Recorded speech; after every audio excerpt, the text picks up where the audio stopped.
Yan, sabi ni tawag dito. Sabi ni si Cruzet, kilala nyo naman si KLC, di ba? Sabi ni KLC. Ito yung sabi ni KLC, mga kababayan. Sabi niyang ganon, puro kayo plant ni Duterte, plant ni Duterte. Plant daw ni Duterte, sabi daw natin, mga kababayan, puro kayo plant ni Duterte, walang kinalaman dyan si Duterte. Sabi ni Cruzet, Cruzet Loretta Chu, mga kababayan. Ayan na, sabi niya. 'Di ba? Bakit daw may picture itong si Mayora Alice Go kasama si Bongbong Marcos, si PBBM, at kasama din si Amy Marcos. Mga kababayan, pagmasdan nyo ngang maigi, tingnan nyo yung tawag dito. Tingnan nyo po yung damit ni Mayora Alice Go. 'Di ba? Tingnan nyo. Damit ni Pangulong Bongbong Marcos din na tumatakbo pa lang bilang Pangulo. Tingnan nyo yung background, mga kababayan, kung nasaan po sila. Wait lang, easy ka lang. Tingnan nyo kung nasaan po sila.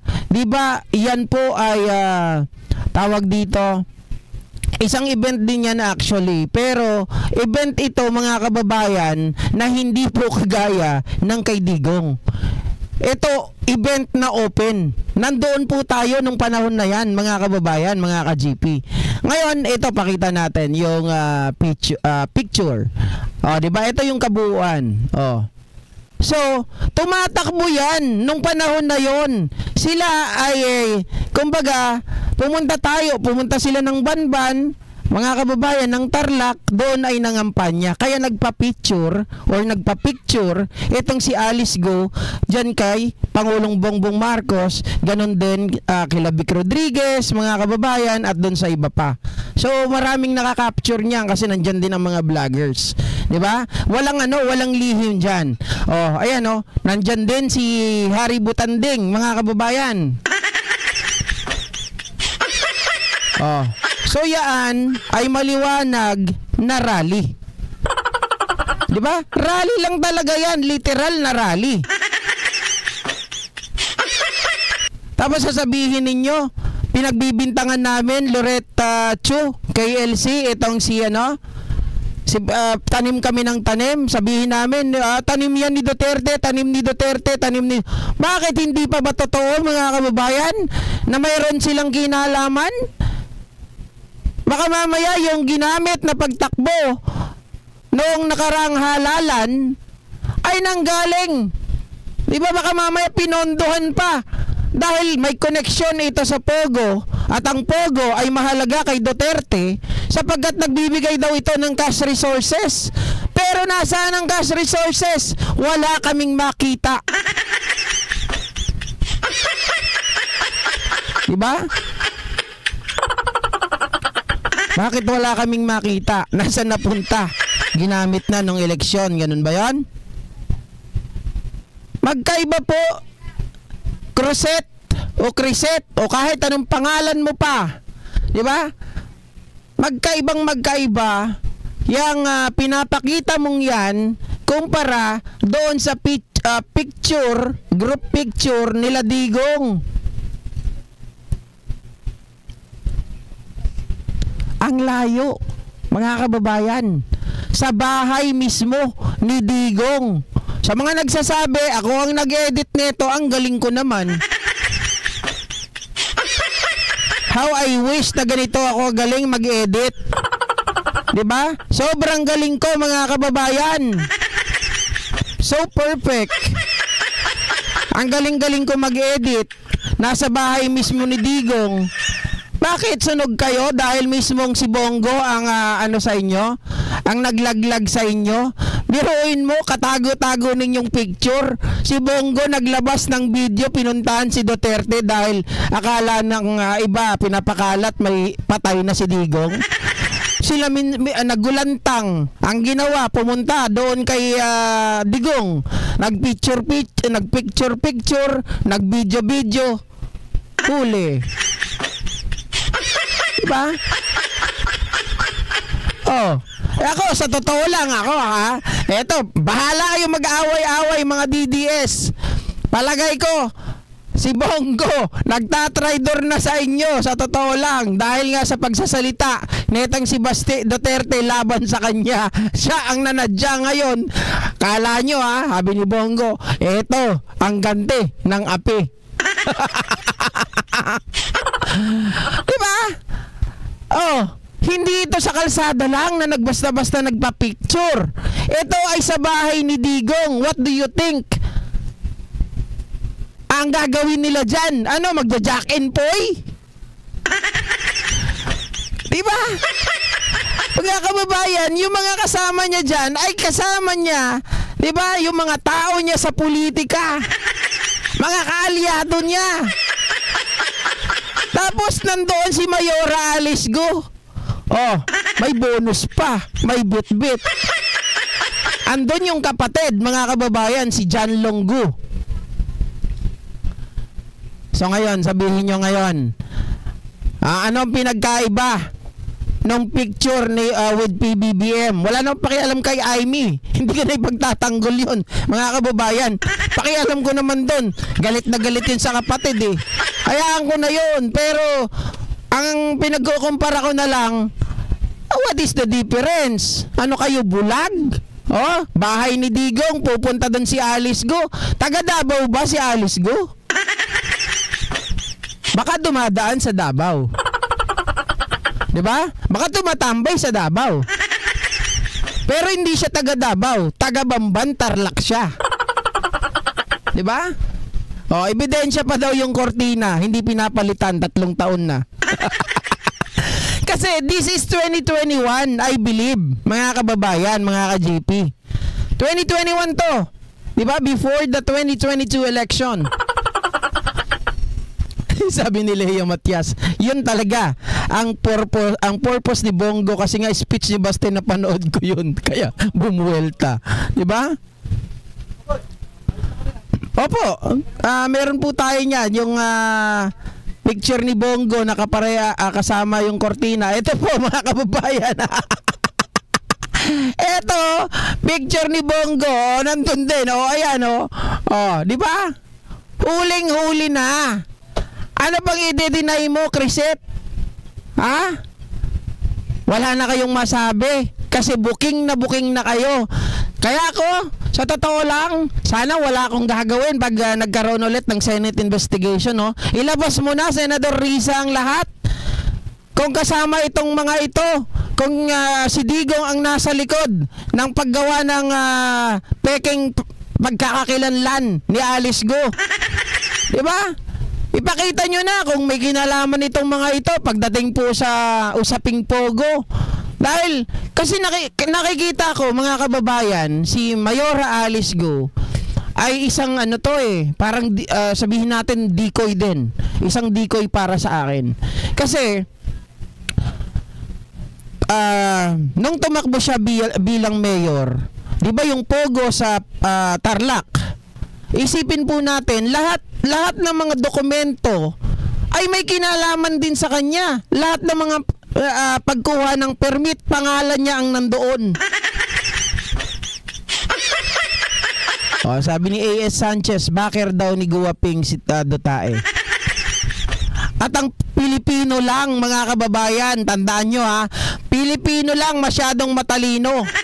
Pilipino lang ang nakakaisip na bumili ng katauhan ng ibang tao. 'Di ba?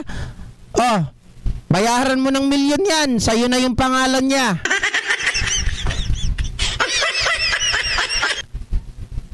Ito, iniisip ko lang naman, pero palagay ko, diyan ng mga DDS, mga kababayan, sa kanila nang galing yung pangalan ni Mayora Alice Go. Kasi kailan lang naman nagpa-register yan? During time pa rin ni Duterte. Sabi ni Matimias, hindi man lang nagpalit ng kortina, pati brief hindi nagpalit. Yes, Luis Angeles, tama po. This is or that was a closed door meeting. Hindi po yan open to the public. 'Di ba? Sila lang ang nandyan. Kaya nga sabi ko, why this picture 'di ba, was surface. So ibig sabihin isa sa kanila ang traidor. Now, bahala kayo kung mag-isip. Sorry. Bahala sila sa sarili nila kung sino pag-isipan nila, kung sino yung traidor sa kanila at naglabas ng picture na ito. 'Di ba? Na may kinalaman, mga kababayan, kasi connecting the dots talaga ito. Kahit anong gawin ninyo. Kasi from the moment that Harry Roque is opposing, mga kababayan, sabi niya ayaw niya sa Pogo because Pogo, mga kababayan, ay kinukurap nito ang taong gobyerno, kinukurap nito ang mga tao, 'di ba? Ayaw ito ng China pero pinayagan natin. Eventually, nung siya ay nakaupo na, mga kababayan, kinuha siyang spokesperson ni Digong. Aba, ito na si Harry Roque. Sabi niya kay Roque, depend, Pogo. Dinipensahan din ng gago. Yep, Lea Matias. Tama po, sinabi niya mismo yon na siya ay tinulungan ng previous administration. Tapos bigla nagpahabol yung dating mayor po. Ngayon ko nga lang naisip, sabi nung iba, "Oy, hindi yan yung dating mayor ng Bamban." Yung sinasabi niya, mayor, ibig sabihin si Mayor Duterte. Diba?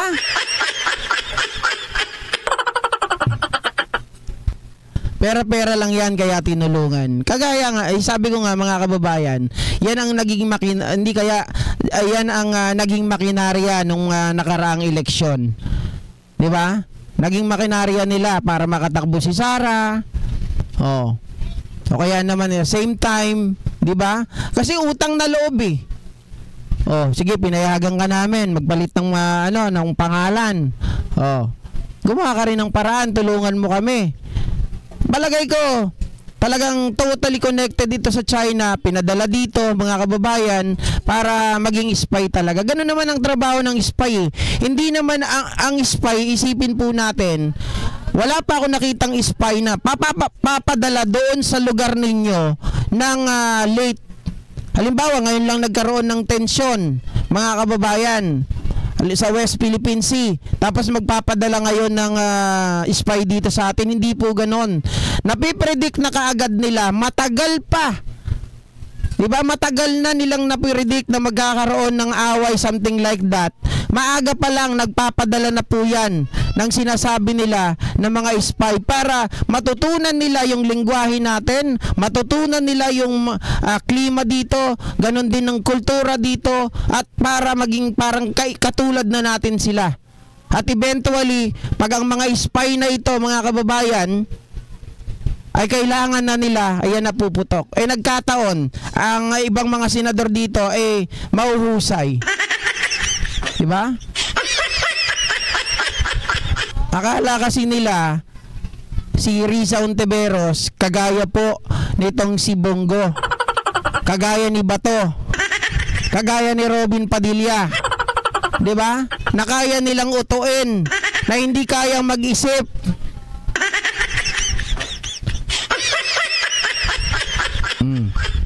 So ayan na, 'di ba?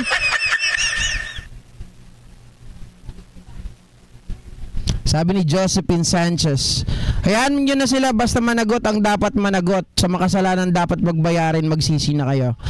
Well, mga kababayan, tama po kayo, hayaan. Kaya lang, tayo naman, bilang isang responsableng vlogger, we should content this matter.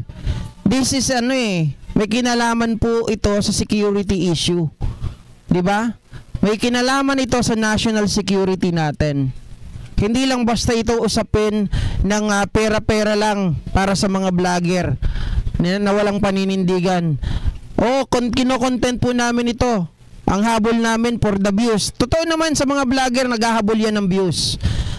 'Di ba? For the revenue, para makapagbayad ng mga kung ano-ano dyan na bills. Pero at the same time, what matters most to us is this is a concern of national security, mga kababayan. Paano kung hindi nahuli ang isang Guwaping or Alice Gu, Mayor Alice Gu, 'Di ba? So hindi tayo maaalerto. May bukod kay Alice Go, meron pang isa.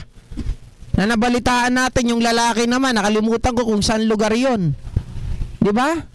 Ganito din. Same ng situation. Paano pag dumami sila? Pagdating ng panahon, wala na tayo dito. Sasakupin na lang tayo mga kababayan pag inactivate sila. Wala na tayong magagawa kasi yung mga pinuno natin, puro Chinese na pala. Tama po kayo, usapin ito na kapakanan ng ating bansa.